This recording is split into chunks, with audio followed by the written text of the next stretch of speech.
দর্শক বরবাদ কেন দেখবে, এর ভিতরে কি আছে একটা জিনিসটা, সেটা মানে শুধু কেবলমাত্র শাকিব খান আছে এই জন্য, মানে নাকি এদিকে আছে না এই জন্য, নাকি এর ভিতরে কি আছে তাই মানে মেসেজের জন্য? আচ্ছা দেখেন, এটা একটা কমার্শিয়াল সিনেমা। এটার মধ্যে কি আছে সেটা তো এখন বলা যাবে না, তবে সবকিছুই আছে। একটা কমার্শিয়াল সিনেমায় যা যা থাকার কথা সবকিছুই আছে। দেখেন, এই বরবাদের গল্পটা যখন আমার মাথায় আসে তখন আমি সাকিব ভাইকে নিয়ে ভাবি। ওই চরিত্রটা আমার কাছে মনে হয়েছে যে সাকিব ভাই পারফেক্ট, এবং আসলেই সাকিব ভাই আমার চরিত্রের জন্য পারফেক্ট হয়েছে এবং করছে। এটা আপনারা টিজারে অথবা ফার্স্ট লুকে আপনারা দেখছেন। সো ওই জায়গা থেকেই আসলে, তখন থেকেই ভাবনার জায়গাটা তো, যে আসলে কখনো যদি আমি সিনেমাটা বানাই তাহলে সাকিব ভাইয়ের সাথে কথা বলবো এবং আমি তার সাথে সিনেমাটা করতে যাই। দেন যখন প্রডিউসারের সাথে কথা হয়, আমার মনে হয়েছে যে না ঠিক আছে, এখন আমার পক্ষে বানানো পসিবল, আমি পারবো। তখন সাকিব ভাইয়ের সাথে যোগাযোগ করি। একটা পয়েন্টে হচ্ছে উনি আমাকে সময় দেয়, আমি গল্পটা শোনাই। গল্প শোনানোর পর তো সাকিব ভাইও তো বললো যে ওনার এত ভালো লাগছে, উনি আসলে কাজটা সাথে সাথে রাজি হয়ে গেছে করার জন্য। আমার গল্পটা একটা নায়িকা ক্যারেক্টার বের হয়েছে।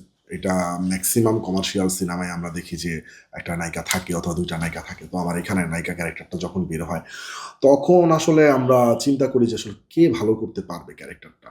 ওই জায়গা থেকে আর কি ইদিকার নামটা উঠে আসে। তো আমরা সবাই একমত হই যে না, ইদিকা হইলে ভালো হয়। দেন ইদিকার সাথে আমরা কথা বলি। কথা বলার পরে ইদিকা গল্প শোনার পরে ইদিকা পছন্দ করে। পছন্দ করার পরে তো বলে যে হ্যাঁ ঠিক আছে, আমি কাজটা করব। দেন ওর সাথে আমাদের সাইনিং টাইনিং সবকিছু হয়ে যায় আলহামদুলিল্লাহ ফাইনালি।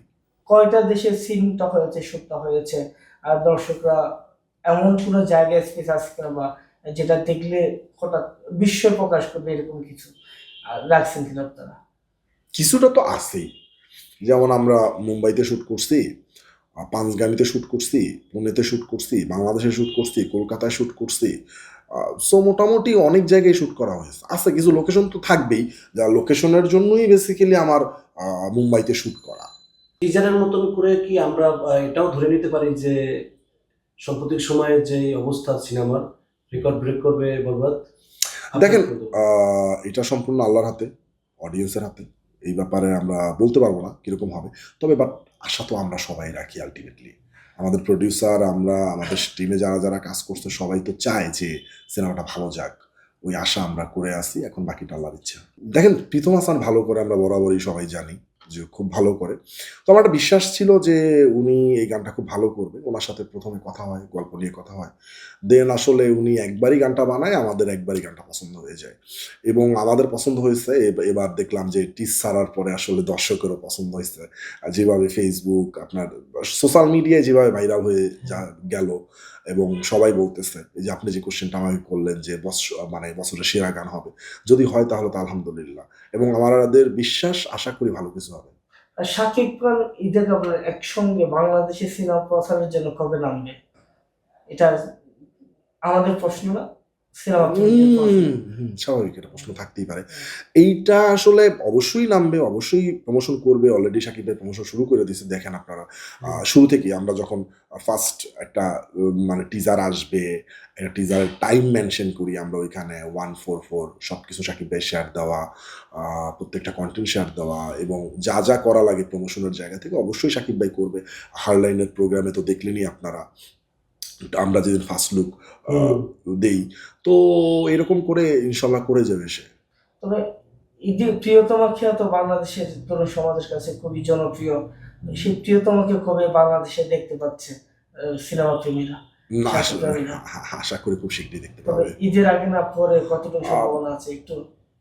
অবশ্যই ঈদের আগে হইলে ঈদের আগেই হবে ইনশাল্লাহ। এদিকে আসবে এগুলা?